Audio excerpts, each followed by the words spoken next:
नमस्कार। आज हम सुंदर भारत कविता का सारांश पढ़ेंगे। देखिए, सुंदर भारत एक कविता का नाम है सुंदर भारत और कवि का नाम है श्रीधर पाठक।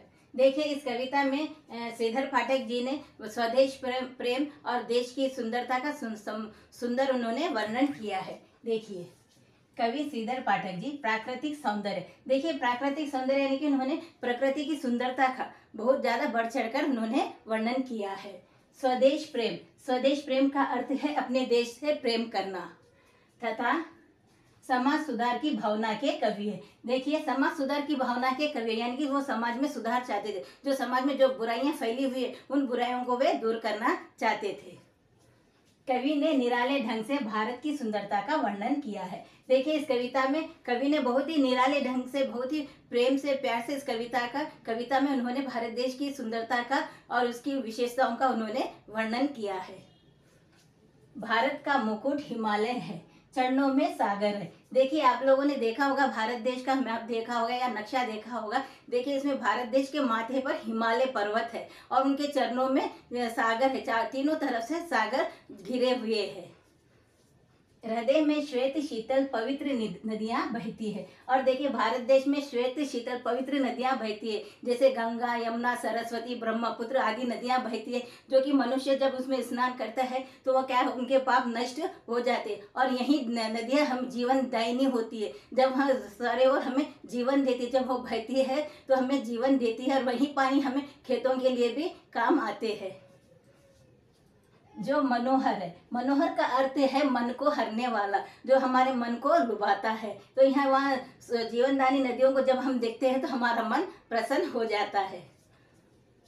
भारत बहुत सुंदर लग रहा है, इसके वैभव सौंदर्य पूर्ण रूप से सबका मन मोह रहा है। देखिए, हमारे भारत का इतिहास भी बहुत गौरवपूर्ण रहा है, जो कि बहुत ही इतिहास ऐसा था जिसमें राजा महाराजाओं का वर्णन किया गया, जो कि गौरवपूर्ण इतिहास है वहाँ। तो उसके वैभव को देखकर हमारा मन प्रसन्न हो जाता है।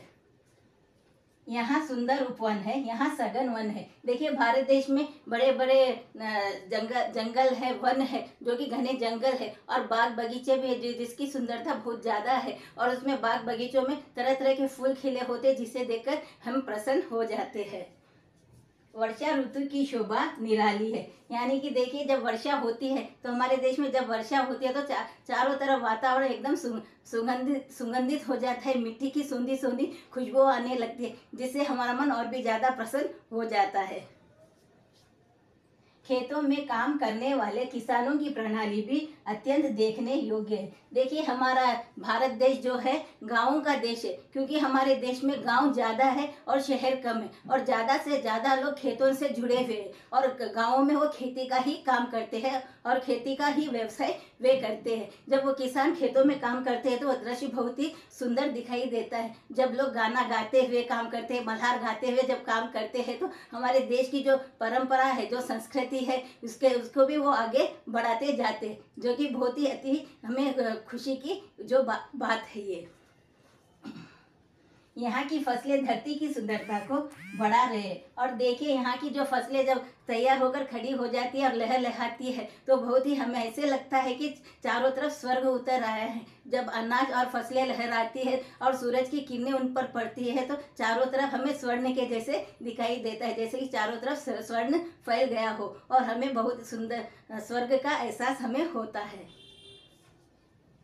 यहाँ पवित्र है, सबको अपने अपने धर्म के अनुसार रहने की स्वतंत्रता है। यहाँ पर देखिए, हमारे भारत देश में सभी लोगों को स्वतंत्रता है, अपने अपने धर्म को मानने की, अपने अपने मत को मानने की स्वतंत्रता है। कभी कोई किसी दूसरे के धर्म को कोई रोकता टोकता नहीं है। सभी खुशी खुशी अपने धर्म का वो पालन करते हैं। भारत एक न्याय प्रिय देश है, यहाँ पर सबको समान रूप से न्याय मिलता है। देखिए, भारत एक न्याय प्रिय देश है, यानी कि न्याय से प्रेम करने वाला देश है। यहाँ पर सभी को समान रूप से न्याय मिलता है, कभी किसी के साथ अन्याय नहीं किया जाता है। यही स्वर्ग और सुखों का सागर भी है। हम हमारे भारत देश में देखिए सभी लोग मिलजुल कर रहते हैं, एकता से रहते हैं, जिसके कारण हमें ऐसे लगता है कि जैसे कि हमारी धरती ही स्वर्ग बन गई हो। यहाँ पर सब लोग मिलजुल कर रहते हैं, एक दूसरे के सुख दुख बांटते हैं और एक दूसरे समय आने पर एक दूसरे की सहायता भी करते हैं। तो ऐसे लगता है कि धरती पर ही स्वर्ग आ गया हो।